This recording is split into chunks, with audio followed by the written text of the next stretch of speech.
کے بیان سے استفادہ کریں. اس حضرت کے بیان کے بعد انشاءاللہ پروگرام کے اختتام پر وہاں نماز ہوگی. اس لیے درمیان میں اٹھنے کی فضا نہ بنائیں، چونکہ یہ سامنے والی مسجد میں تاخیر نہیں کی گئی، وہ اپنے وقت پر اذان دے رہے ہیں اور نماز پڑھ رہے ہیں، اس لیے وہ اذان ہو رہی ہے.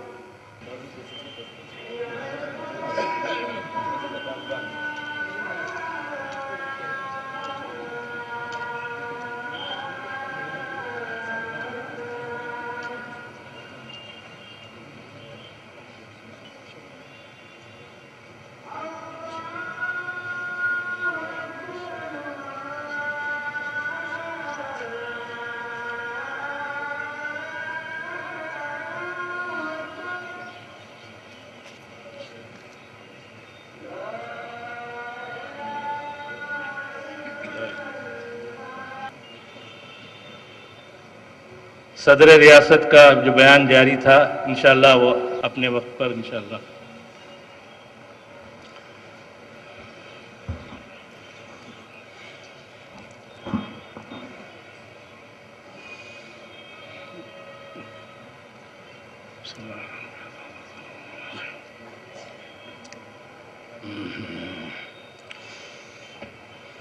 تو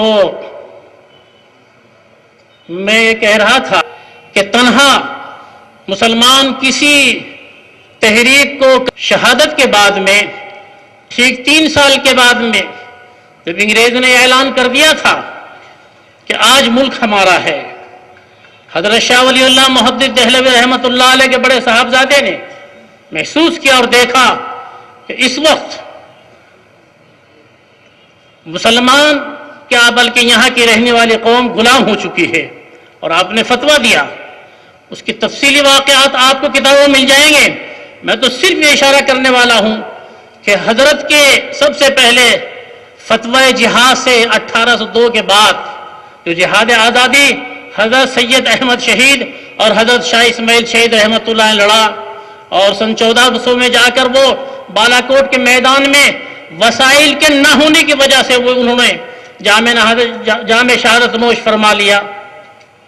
اس کے بعد پھر ایک اور جہاد آزادی ترتیب دیا گیا اور مسلمان منظم ہوئے جو جہاد شاملی کے نام سے مشہور ہے.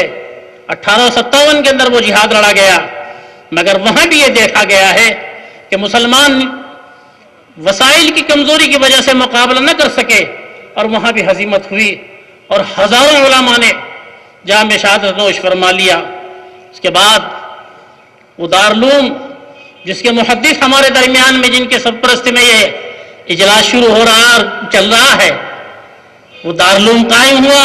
اور دارالعلوم صرف دینی تعلیم کے لیے قائم نہیں کیا گیا تھا، بلکہ دارالعلوم تو ایک تحریک تھا جو اس کو آگے چل کر اس ملک کو آزاد کرانا تھا.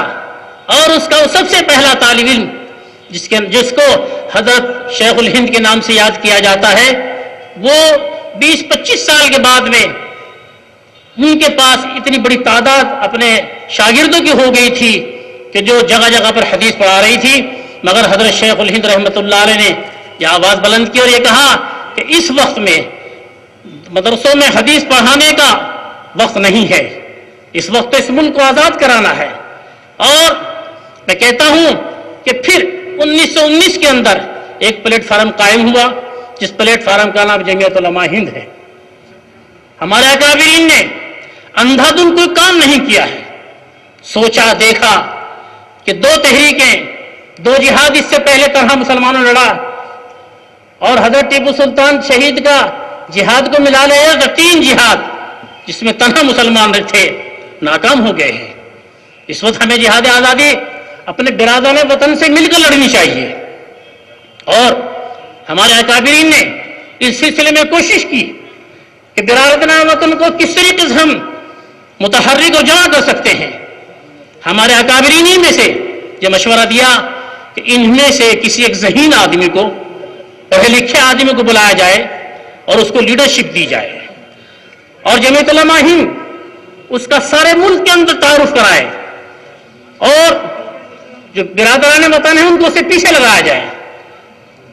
غور و خوض ہوا کون سا ایسا آدمی ہے جو اتنا ذہین ہو. چند گاندھی کو اپنے خرچے سے بلائے ہندوستان، اور پھر اس زمانے میں جمعیت علماء ہند کی ورکنگ کمیٹی لکھنؤ میں رکھی گئی اور اس میں یہ طے کیا گیا کہ اس آدمی کو ایسا لقب دیا جائے جو ہندو مذہب کے اندر بڑا پویتر ہو اور بہت وہ مقدس سمجھا جاتا ہو۔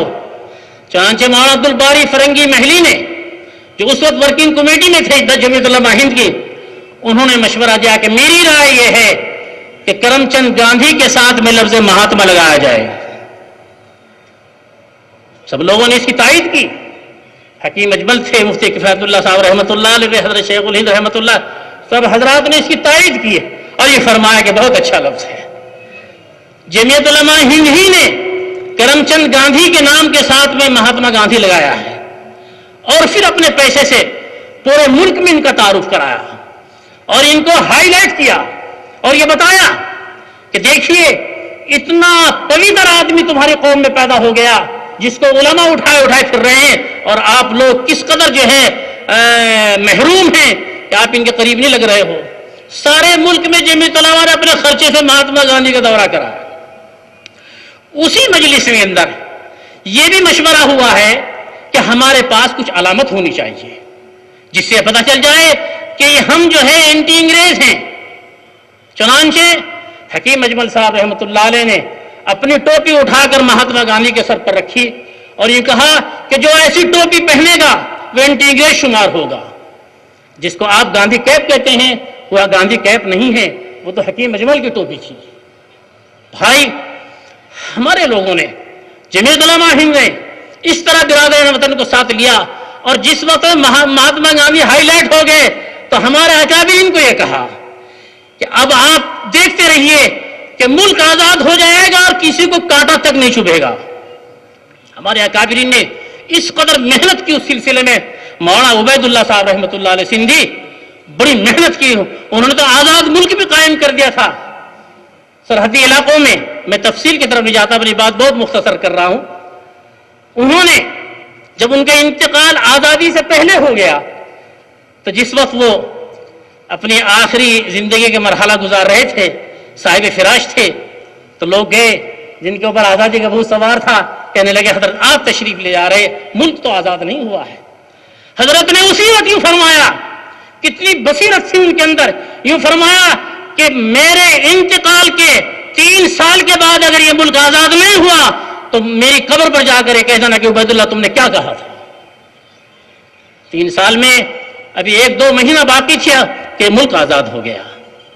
بہرحال جمعیت علماء ہند وہ پلیٹ فارم ہے اور اس وقت سے جس میں ملک آزاد ہوا اس وقت بھی جمعیت علماء نے طے کر لیا تھا کہ ہم پارلیمنٹری سیاست سے بالکل الگ رہیں گے، کوئی الیکشن نہیں لڑے گا، جمعیت علماء کے پلیٹ فارم سے کوئی الیکشن نہیں لڑے گا۔ اور الحمدللہ ملک جیتا، ملک کو آزاد کرایا اور دوسروں کو اس کا رہبر بنا دیا اور یہ بتایا کہ یہ آئین ہے، اس کے اوپر چلتے رہے گا جب تک ملک، تو ملک باقی رہے گا۔ وہ آئین جمہوری آئین ہے۔ آج اس آئین کو اگر گڑبڑ کیا جا رہا ہے تو جہاں سے سب سے پہلے آزادی اس سرزمین سے رنگا پٹن سے شروع ہوئی تھی، آج ہم اس جمہوریت کا تحفظ بھی ہی کرنا چاہتے ہیں۔ مجھے امید ہے اللہ کی ذات سے کہ ہمارے قدم انشاءاللہ مضبوط رہے گا اور جمہوریت کا تحفظ ہوگا۔ وآخر دعوانا الحمدللہ رب العالمین۔ ہمارے صدر ریاست کے صدر نے